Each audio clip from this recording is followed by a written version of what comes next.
Amplify Science, Matter and Energy in Ecosystems, Chapter 2, Lesson 2.5, Investigating Econauts Claims, Review Video, Blue Group. So if you're in the blue group, you are placed in the blue group because of your results from Lesson 2.4 assessment. So you know you're in the blue group when you see blue group on your screen, and your warm-up has to do with a coastal prairie ecosystem. You're given a claim, and you are to provide an answer.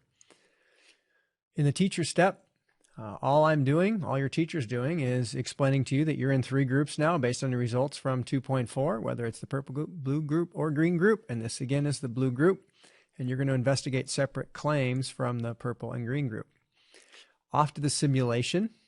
You are reading about your ecosystem, and that is the coastal prairie ecosystem. So you have a short article that will load here in a moment. There it is.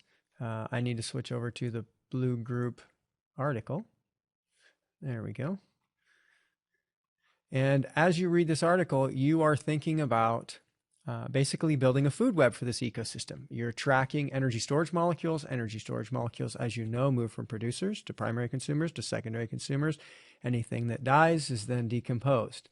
So as we read through this article, we should notice the many grasses, and grasses are producers. And then we have our gopher friend here who eats those producers. We have grasshoppers that also eat the producers. We have a badger, and badgers eat gophers and other small animals or possibly even insects. Then we have the grizzly bear, which of course is a consumer of not only plants but animals. And then we have our decomposer friends, the worms. So there is your food web.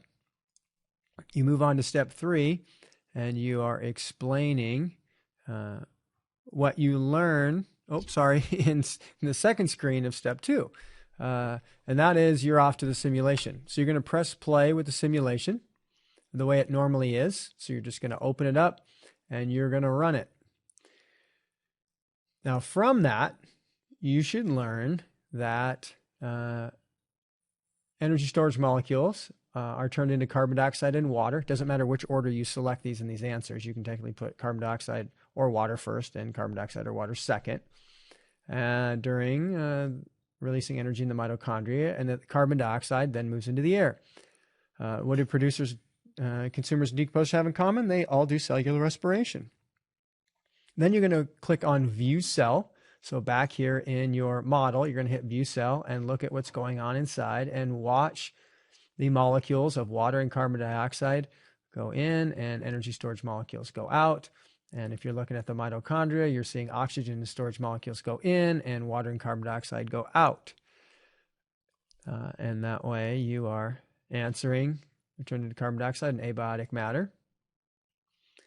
Then you're going to go back to the simulation and you're going to run it. Again, they recommend turning it up to a level 4, but you're going to kill off all the consumers, secondary consumers, and decomposers and see what happens to the producers. So if you look here, you can see right now the producers are growing out of control, and there are no other living organisms in the ecosystem. Okay, the plants are growing up all over the place. The ecosystem is just jam-packed full of energy storage molecules that are either in the producers or they're dead matter because they're producers who died. So back here, you can explain that, okay, that the producer population exploded, producing lots of energy storage molecules, but there are no other organisms in the ecosystem. Okay? And then you would explain the same thing in the second part, observing the graph. So you got to come back to your model, and you got to come in the bottom left and hit the graph icon and take a look at what happened over time. And then back to step 3, which I showed you for a moment earlier, explaining that an ecosystem can survive with only producers. So what are you going to explain? Well, technically there's an ecosystem, but it only has producers in it, right? And then if your producers just build up and build up and build up, eventually you've got a bunch of dead matter that's not being decomposed, and it's only full of producers. So it's not much of an ecosystem, but it has just producers in it. And eventually, over time, they would crowd each other out and the dead matter would build up and then eventually kill the producers off, probably too. In step 3, you're just having a discussion. Keep in mind the word bank. If you share out answers with your friends, hopefully you learn something, because in step 4, the first thing they tell you is if you learn something, go back and add to your Econauts explanation at the end of step 2. And then move on to the second screen, and you are reading about glacier mice, and I've highlighted the responses to the 3 questions on the right. So how are glacier mice complete ecosystems? Well, one glacier mouse can be home to hundreds of microscopic organisms. After a while, each glacier mouse becomes a complete ecosystem. So the glacier mouse is built on moss, and moss is a producer, and then the organisms that live within that are the rest of the ecosystem.